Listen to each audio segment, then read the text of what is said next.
안녕하세요. 송승훈 전도사입니다.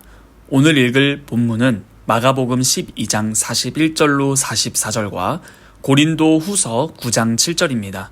각자 본문을 읽으시고 이 메시지를 들으시길 바랍니다. 오늘은 헌금의 양을 평가하는 기준에 대해서 공부하도록 하겠습니다. 헌금을 많게 했다, 적게 했다 하는 것의 표준은 드린 자가 처한 정황과 형편이 중요합니다. 이 정황과 형편을 잘 기억해 보시길 바랍니다. 1,000만 원의 재산이 있는 사람에게는 돈 10,000원이 많은 돈은 아니지만 100만 원의 재산을 가진 사람에게는 많은 것입니다. 그러나 지금 제가 말하려는 것은 반드시 산술적으로 따지는 것보다는 그 당사자의 수요라는 것이 더 긴밀하게 연관된다는 사실입니다. 오늘 읽은 본문에서 과부는 가장 기본적이고 가장 긴박한 수요를 무시했습니다. 그 수요에도 불구하고 하나님 앞에 드린 겁니다. 이것이 그 과부가 가진 바, 마음의 거룩한 상황이라는 것입니다. 경제적인 상황이 아닙니다. 과부의 심정의 상황은 내가 이 다음에는 굶는다라는 긴박한 상태에 놓여 있는 것입니다. 그것은 육신의 생존에 절대로 필요 불가결한 그 육신 생활의 수요입니다. 생활의 필수로 하는 것이 여러 가지 있습니다. 즉, 생존하기 위한 의식주가 기본적인 수요가 됩니다. 그리고 의식주뿐만 아닌 사람다운 노릇을 하려면 정신적인 양식도 있어야 하고 그 정신적인 활동을 표시할 수 있는 수단도 있어야 합니다.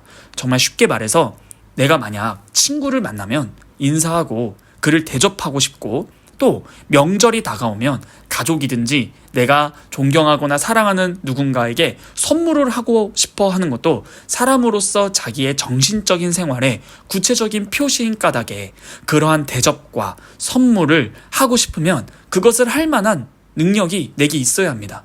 이런 것도 필수적인 것에 속하는 것입니다. 최소한도 사람은 먹고 입고 주거 할 수 있는 수요가 충족되어야 합니다. 그런 까닭에 우리 주님께서도 이에 대해서 부인하지 않으시고 말씀하시기를 마태복음 6장 31절로 32절에 그러므로 염려하여 이르기를 무엇을 먹을까? 무엇을 마실까? 무엇을 입을까? 하지 말라. 아버지께서 이 모든 것이 너희에게 있어야 할 줄 아신다 라고 하신 것입니다. 이 말씀은 정신적인 수요뿐 아니라 생명 존재를 위한 물질적인 필수라는 것이 반드시 주님께로부터 공급되어야 함을 의미하는 것입니다. 여러분, 우리는 항상 이러한 경제 문제와 하나님 나라와 하나님의 거룩하신 뜻이 무엇인가에 대해서 자칫 잘못하면 오해하기가 너무 쉽습니다. 하나님께서는 분명히 우리 생활에 이처럼 절실히 필요한 사상을 풍성하게 가르치셨습니다. 다시 말해서 우리의 수요 가운데 가장 필요한 것들은 하나님께서 반드시 채워주신다라는 것이 하나님의 크신 뜻입니다. 내가 스스로 살건 가족들과 함께 살건 아니면 현대의 긴박한 경제 상황의 산업 구조에서 실업을 한 사람들에게라도 하나님께서는 언제든지 가장 기본적인 것, 의식주를 자신의 자녀들에게 주시기를 원하시는 것입니다. 이렇게 사람에게 제일 중요한 수요라는 것은 생존에 필요한 수요인데 이 생존에 필요한 가장 기본적인 수요를 이 과부는 무시하고 하나님 앞에 내놓았다라는 것입니다. 이게 무슨 말입니까? 즉, 과부는 나는 굶어도 좋다. 내가 굶더라도 이 유월절 기간의 거룩한 제물을 내가 하나님의 영광에 내가 가담한다는 것이 나에게는 더 중요한 일이다. 이런 마음입니다. 과부가 가지고 있던 이 인식은 풍성하고 정당하고 좋았던 것입니다. 그러한 인식을 가지고 그러한 것이 동기가 되어 주님 앞에 드릴 때 주님께서는 그걸 보시고 많이 드렸다라고 말씀하신 것입니다. 과부는 이러한 이해가 바르기 때문에 육신의 생명보다는 이 유월절 제사에 내가 가담하는 것이 기본적으로 나의 생존보다 더 중요한 일이다 라고 생각한 것입니다. 이것이 바로 기독교입니다. 여러분, 내가 예수를 믿음으로 예수를 믿기 때문에 굶을 수밖에 없는 경우에 처했을 때 내가 굶게 되었으니 예수를 못 믿겠다라고 한다면 그것은 기독교가 아닙니다. 기독교는 밥을 굶을지라도 나는 예수를 믿겠다라는 것입니다. 여기서 한 발 더 나아가 하나님의 뜻을 행하고 살다가 내가 굶지 않으면 안 되었을 때, 굶을 수밖에 없을 때 하나님의 뜻을 어기고 내가 내 제주껏 이 세상에서 한번 잘해서 번영하는 길을 선택하기보다는 이 좁은 길을 택하겠다라는 것이 기독교인 것입니다. 바른 길을 택하고 바른 방향을 취한 이 과부는 자신에게 가장 기본적이고 절실한 육신의 필수까지도 무시하고 그것을 넘어서서 하나님 앞에 드릴 것을 생각하고 드렸으므로 많이 드린 것입니다. 이렇게 많고 적은 평가의 기준은 하나님 나라에 별도로 있는 것입니다. 많이 심는 자는 많이 거두고 적게 심는 자는 적게 거둔다 말씀하셨습니다. 또한 보물을 하늘에 쌓아두라고 말씀하셨습니다. 과부가 정당한 이 인식을 가지고 하나님 앞에 자기의 전 재산 2렙돈을 드렸다면 하늘에 투자한 것이고, 부자의 수천 데나리온보다도 많이 투자한 데 대하여 하늘에서는 이 과부에 대해 상당하게 많이 거두게 하신다라는 것입니다. 여러분, 잠언 19장 17절에 이런 말씀이 있습니다. 읽어드리겠습니다. 가난한 자를 불쌍히 여기는 자는 여호와께 꾸어드리는 것이니 그 행한 대로 갚으시리라. 여러분, 여호와 하나님께 우리가 꾸어드리면, 빌려드리면 주님께서 나중에 우리에게 후하게 갚아주신다라고 우리를 가르치시고 계십니다. 아니, 하나님께서 우리에게 빚을 지신다뇨? 그리고 빚진 우리에게 그걸 갚아주신다고요?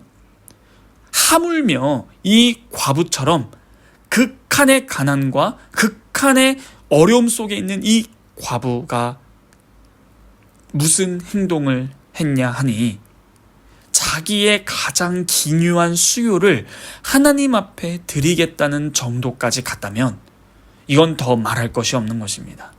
과부가 가지고 있는 또 하나의 이 위대한 정신은 쉽게 말해서 희생정신입니다. 자기는 희생하더라도 좋다. 자기에게 절실하게 필요한데도 나보다도 우선 하나님 앞에 필요하니까 나는 하겠다라는 정신입니다. 사실 하나님 앞에서 희생정신이라는 표현이 좋진 않지만 쉽게 말하면 그렇다라는 것입니다.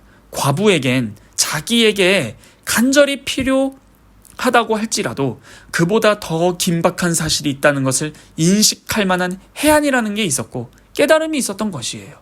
그러지 않고는 그런 마음이 움직일 수 없는 것 아닙니까? 하나님께서는 즐겨내는 자를 사랑하십니다. 그리스도를 참으로 사랑하는 사람이라면 그 사랑이란 막연한 감정이 아니라 그리스도를 위해서 얼마만큼 희생하느냐 하는 데에서 사랑의 확증이 나타납니다. 한마디로 말해서 그리스도를 사랑한다는 것은 내게 있는 것을 다 주려고 하는 심정이 어느 정도나 있는가 따지자라는 것입니다.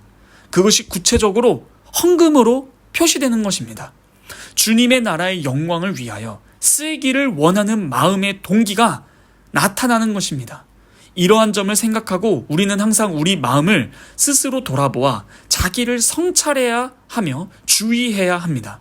헌금은 결코 양을 무시하지 않는 것입니다.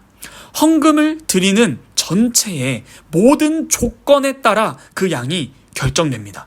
실제로 과부는 많은 양을 드린 것입니다. 그러므로 헌금에 담긴 것은 나의 모든 조건이 다 담겨 있는 것입니다. 하나님에 대한 인식, 하나님 말씀에 대한 이해, 하나님에 대한 사랑, 나의 형편, 정황, 모든 것들이 다 담겨 있는 것입니다. 이런 전체의 조건이 풍성하기를 주께서 원하시는 것이지 이러한 것은 없이 내가 사람의 기준으로 많은 양을 드리는 것을 원하시는 것이 아닙니다. 그러므로 이 헌금의 양은 이 헌금을 드리는 이 조건들이 풍성함에 따라서 양이 많아집니다. 그러므로 이러한 사람을 칭찬하시고 받으시겠다라는 것이 바로 헌금입니다. 그러므로 여러분, 과부를 보시고 주님께서 왜 많이 냈다라고 했을까요?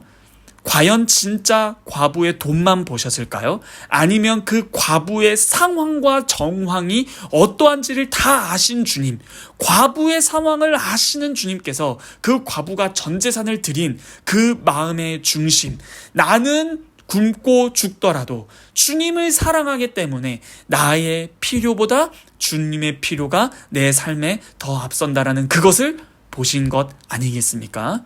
오늘은 여기까지 하겠습니다. 수고하셨습니다.